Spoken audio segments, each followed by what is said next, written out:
नमस्कार मित्रों, मैं हूं धर्मेंद्र गोयल और आप देख रहे हैं स्टडीग्राफी चैनल को। आज हम पढ़ेंगे सीटेट का प्रीवियस ईयर पेपर बाल विकास व शिक्षा शास्त्र का भाग। यह पेपर 26 जून 2011 को लिया गया था। वीडियो शुरू करने से पहले आपको बताना चाहूँगा, हमारे चैनल पर 300 प्रश्नों की सीरीज बाल विकास व शिक्षा शास्त्र की अपलोड हो चुकी है, जो 10 भागों में है। आप हमारे चैनल पर वीडियो सेक्शन में जाकर देख सकते हैं। हमारे चैनल पर आप पहली बार आए हुए हैं, नए व्यूअर हैं, तो हमारे चैनल को आप सब्सक्राइब कर लीजिए और बेल आइकन दबाइए, जिससे आपको वीडियो अपलोड होने पर तुरंत नोटिफिकेशन प्राप्त हो सके। तो चलिए आज शुरू करते हैं केंद्रीय अध्यापक पात्रता परीक्षा। पहला प्रश्न है, प्राथमिक स्तर पर एक शिक्षक में निम्न में से किसे सबसे महत्वपूर्ण विशेषता मानना चाहिए? ऑप्शन 1 धैर्य और दृढ़ता, ऑप्शन 2 शिक्षण पद्धतियों और विषयों के ज्ञान में दक्षता, विकल्प 3 अति मानक भाषा में पढ़ाने में दक्षता, ऑप्शन 4 पढ़ाने की उत्सुकता। इसका सही उत्तर होगा विकल्प 1 धैर्य और दृढ़ता। अगला प्रश्न, एक शिक्षक अपने लोकतांत्रिक स्वभाव के कारण विद्यार्थियों को पूरी कक्षा में कहीं भी बैठने की अनुमति देता है। कुछ विद्यार्थी या शिक्षार्थी एक साथ बैठते हैं और चर्चा करते हैं या सामूहिक पठन करते हैं, चुपचाप बैठकर अपने आप पढ़ते हैं। एक अभिभावक को यह पसंद नहीं आता। इस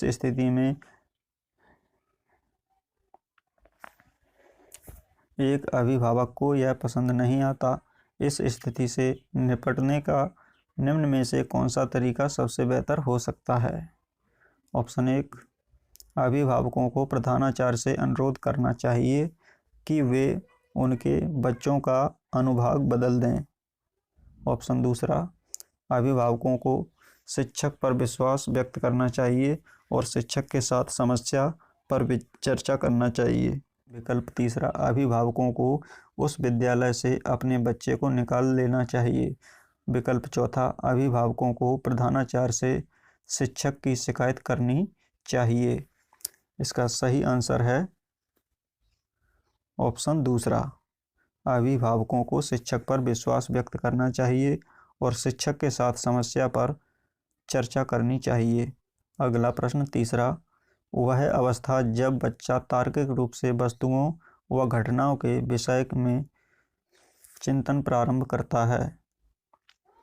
ऑप्शन 1 औपचारिक संक्रियात्मक अवस्था, ऑप्शन 2 पूर्व संक्रियात्मक अवस्था, ऑप्शन 3 मूर्त संक्रियात्मक अवस्था, ऑप्शन 4 संवेदी प्रेरक अवस्था। तो इसका सही आंसर होगा विकल्प, बताइएगा आप इसमें कौन सा होगा। इसका सही आंसर है 3 विकल्प मूर्त संक्रियात्मक अवस्था। अगला प्रश्न, मन का मानचित्रण संबंधित है। ऑप्शन 1 साहसिक कार्यों की क्रिया योजना से, मन का चित्र बनाने से, ऑप्शन 3 मन की क्रियाशीलता पर अनुसंधान से, ऑप्शन 4 बोध समझ बढ़ाने की तकनीक से। प्रश्न 4 का सही आंसर है विकल्प 3 मन की क्रियाशीलता पर अनुसंधान करने से। अगला प्रश्न 5वां, विशेष रूप से प्राथमिक स्तर पर विद्यार्थियों की सीखने संबंधी समस्याओं को संबोधित करने का सबसे बेहतर तरीका है। विकल्प 1 महंगी और चमकदार सहायक सामग्री का प्रयोग करना, विकल्प 2 सरल और रोचक पाठ्यपुस्तकों का प्रयोग करना, विकल्प 3 कहानी कथन पद्धति का प्रयोग करना, विकल्प 4 अक्षमता के अनुरूप विभिन्न शिक्षण पद्धतियों का प्रयोग करना। इसका सही आंसर है विकल्प 4 अक्षमताओं के अनुरूप विभिन्न शिक्षण पद्धतियों का प्रयोग करना। अगला प्रश्न 6वां, निम्न में से कौन सा शिक्षार्थियों में सृजनात्मकता का प्रयोग करता है? पहला, प्रत्येक शिक्षार्थी की अंतर्जात प्रतिभाओं का पोषण करने एवं प्रश्न करने के अवसर उपलब्ध कराना, दूसरा, विद्यालय जीवन के प्रारंभ से उपलब्धि के लक्ष्यों पर बल देना। तीसरा, परीक्षा में अच्छे अंकों के लिए विद्यार्थियों की कोचिंग कराना। अगला विकल्प, अच्छी शिक्षा के व्यवहारिक मूल्यों के लिए विद्यार्थियों का शिक्षण। इसका सही आंसर है एक शिक्षार्थी की अंतर्जात प्रतिभाओं का पोषण करने एवं प्रश्न करने के अवसर उपलब्ध कराना। अगला प्रश्न 7वां, पियाजे के अनुसार निम्नलिखित में से कौन सी अवस्था में बच्चा अमूर्त संकल्पनाओं के विषय में तार्किक चिंतन करना आरंभ करता है? पहला विकल्प है औपचारिक संक्रियात्मक अवस्था, जो 11 वर्ष एवं उससे ऊपर होती है। दूसरा विकल्प, संवेदी प्रेरक अवस्था, जो जन्म से 2 वर्ष तक होती है। तीसरा विकल्प, पूर्व संक्रियात्मक अवस्था, जो 2 से 7 वर्ष तक होती है। चौथा विकल्प, मूर्त संक्रियात्मक अवस्था, जो 7 वर्ष से 11 वर्ष तक होती है। इनमें से इसका सही आंसर होगा ऑप्शन 4, मूर्त संक्रियात्मक अवस्था, 7 से 11 वर्ष। अगला प्रश्न 8वां, सीखना समृद्ध हो सकता है यदि कक्षा में अधिक से अधिक शिक्षण सामग्री का प्रयोग किया जाए। शिक्षण विभिन्न प्रकार के व्याख्यान और स्पष्टीकरण का प्रयोग करें। कक्षा में आवधिक परीक्षाओं पर अपेक्षित ध्यान दिया जाए। वास्तविक दुनिया से उदाहरणों को कक्षा में लाया जाए, जिसमें विद्यार्थी एक दूसरे से अंतःक्रिया करें और शिक्षक उस प्रक्रिया को सुगम बनाएं। इस प्रश्न का सही आंसर है विकल्प चौथा, वास्तविक दुनिया से उदाहरणों को कक्षा में लाया जाए, जिसमें विद्यार्थी एक दूसरे से अंतःक्रिया करें और शिक्षक उस प्रक्रिया को सुगम बनाएं। अगला प्रश्न 9वां, निम्न में से कौन से कथन को सीखने की प्रक्रिया की विशेषता नहीं मानना चाहिए? पहला विकल्प, सीखना एक व्यापक प्रक्रिया है। दूसरा, सीखना लक्ष्योन्मुखी होता है। तीसरा, अन्य अधिगम भी सिखाने की प्रक्रिया है। चौथा, शैक्षिक संस्थान ही एकमात्र स्थान है जहां अधिगम प्राप्त होता है। 9वें प्रश्न का सही आंसर है चौथा विकल्प, शैक्षिक संस्थान ही एकमात्र स्थान है जहां अधिगम प्राप्त होता है। अगला प्रश्न 10वां, 5वीं कक्षा के दृष्टिबाधित विद्यार्थी के माता पिता और मित्रों द्वारा उसे दैनिक कार्यों को करने में सहायता की जानी चाहिए। अगला विकल्प, के साथ कक्षा में सामान्य रूप से व्यवहार किया जाना चाहिए और श्रव्य सीडी के माध्यम से सहायता उपलब्ध कराई जानी चाहिए। अगला विकल्प, के साथ कक्षा में विशेष व्यवहार किया जाना चाहिए। अगला विकल्प, के निचले स्तर के कार्य करने की छूट मिलनी चाहिए। प्रश्न 10वें का सही आंसर है दूसरा विकल्प, के साथ कक्षा में सामान्य रूप से व्यवहार किया जाना चाहिए और श्रव्य सीडी के माध्यम से सहायता उपलब्ध कराई जानी चाहिए। अगला प्रश्न 11वां, निम्न में से कौन सा बच्चे की सामाजिक मनोवैज्ञानिक आवश्यकताओं के साथ संबंध नहीं है? संवेगात्मक सुरक्षा की आवश्यकता, शरीर से अपशिष्ट पदार्थों का नियमित रूप से बाहर निकलना, सान्निध्य या संगीत की आवश्यकता, सामाजिक अनुमोदन अथवा सराहना की आवश्यकता। प्रश्न 11वें का सही उत्तर है शरीर से अपशिष्ट पदार्थों का नियमित रूप से बाहर निकलना। अगला प्रश्न है 12वां, वह कौन सा स्थान है जहां बच्चे के संज्ञानात्मक विकास को सबसे बेहतर तरीके से परिभाषित किया जा सकता है? विद्यालय एवं कक्षा पर्यावरण, सभागार, घर, खेल का मैदान। इसका सही है उत्तर विद्यालय एवं कक्षा पर्यावरण। अगला प्रश्न 13वां, खाली स्थान को एक अभिप्रेरित शिक्षण का संकेत माना जाता है? विकल्प 1, शिक्षक द्वारा किया गया उपचारात्मक कार्य। दूसरा विकल्प, विद्यार्थियों द्वारा प्रश्न पूछना। तीसरा विकल्प, कक्षा में एकदम खामोशी। चौथा विकल्प, कक्षा में अधिकतम उपस्थिति। प्रश्न 13वें का सही उत्तर है विकल्प दूसरा, विद्यार्थियों द्वारा प्रश्न पूछना।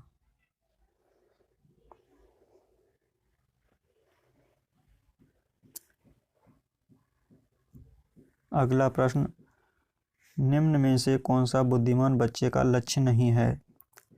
वह जो प्रभावपूर्ण एवं उचित तरीके से संप्रेषण की क्षमता रखता है, वह जो अमूर्त रूप से सोचता रहता है, वह जो नए परिवेश में स्वयं को समायोजित कर सकता है, वह जो लंबे संबंधों को बहुत जल्दी रटने की क्षमता रखता है। प्रश्न 14 का सही आंसर है विकल्प 4, वह जो लंबे निबंधों को बहुत जल्दी रटने की क्षमता रखता है। अगला प्रश्न 15वां, बच्चे दुनिया के बारे में अपनी समझ का सृजन करते हैं, इसका श्रेय खाली स्थान को जाता है? पावलोव को, कोहलर को, स्किनर को या पियाजे को? प्रश्न 15वें का सही आंसर है विकल्प 4, पियाजे को जाता है।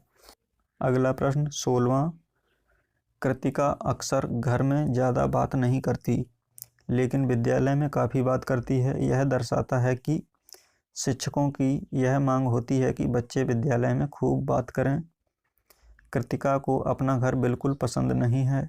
तीसरा विकल्प, उसके विचारों को विद्यालय में मान्यता मिलती है। विद्यालय हर समय बच्चों को खूब बात करने का अवसर देता है। प्रश्न 16वें का सही आंसर है विकल्प तीसरा, उसके विचारों को विद्यालय में मान्यता मिलती है। अगला प्रश्न 17वां,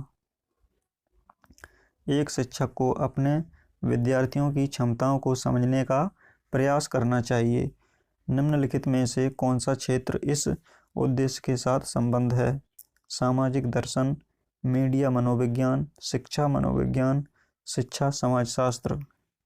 प्रश्न 17वें का सही उत्तर है शिक्षा मनोविज्ञान। अगला प्रश्न 18वां, सीखने की प्रक्रिया में अभिप्रेरणा पिछले सीखे हुए को नए अधिगम से अलग करती है, शिक्षार्थियों को एक दिशा में सोचने के योग्य बनाती है, शिक्षार्थियों में सीखने के प्रति रुचि का विकास करती है, शिक्षार्थियों की स्मरण शक्ति को पैना बनाती है। प्रश्न 18वें का सही आंसर है विकल्प तीसरा,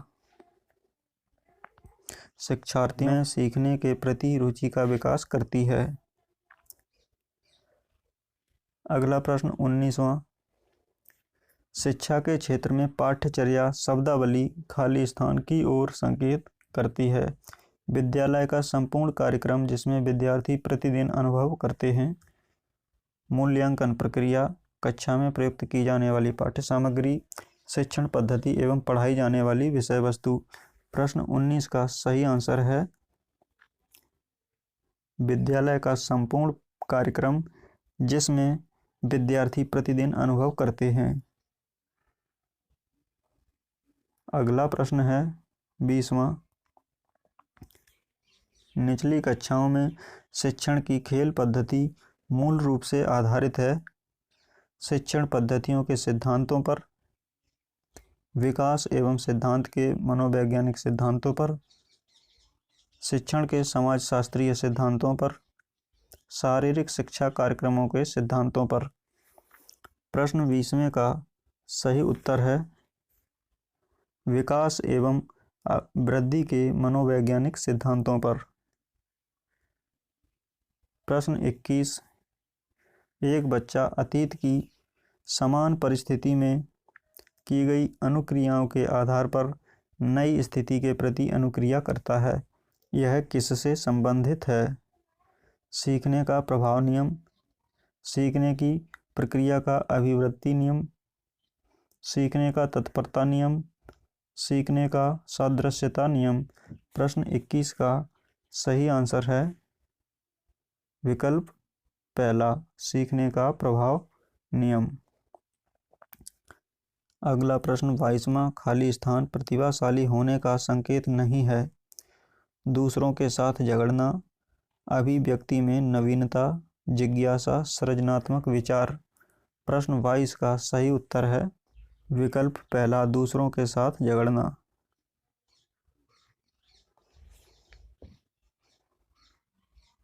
अगला प्रश्न 23वां, विशेष आवश्यकता वाले बच्चों को शिक्षा उपलब्ध कराई जानी चाहिए। विशेष विद्यालयों में, विशेष बच्चों के लिए विकसित पद्धतियों द्वारा, विशेष विद्यालयों में, विशेष विद्यालयों में विशेष शिक्षकों द्वारा, अन्य सामान्य बच्चों के साथ। प्रश्न 23 का सही आंसर है विकल्प चौथा, अन्य सामान्य बच्चों के साथ।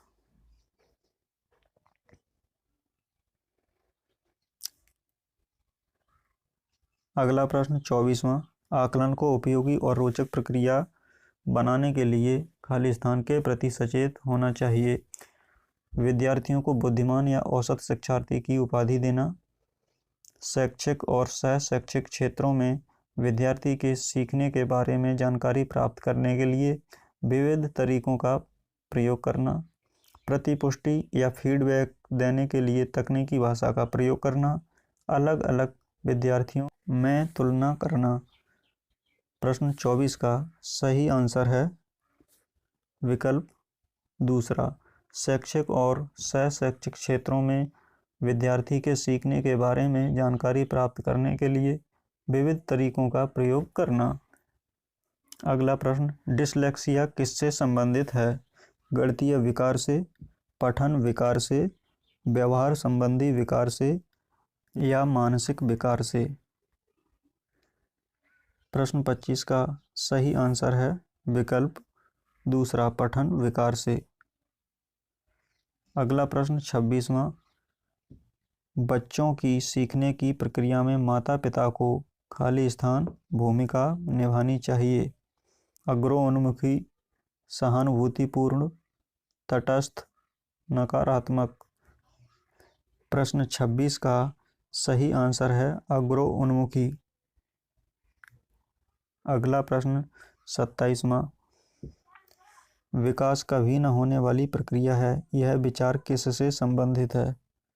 निरंतरता का सिद्धांत, एकीकरण का सिद्धांत, अंतःक्रिया का सिद्धांत, अंतः संबंध का सिद्धांत। प्रश्न 27 का सही आंसर है निरंतरता का सिद्धांत। अगला प्रश्न 28वां, सीखने के अंतर्दृष्टि सिद्धांत को किसने बढ़ावा दिया?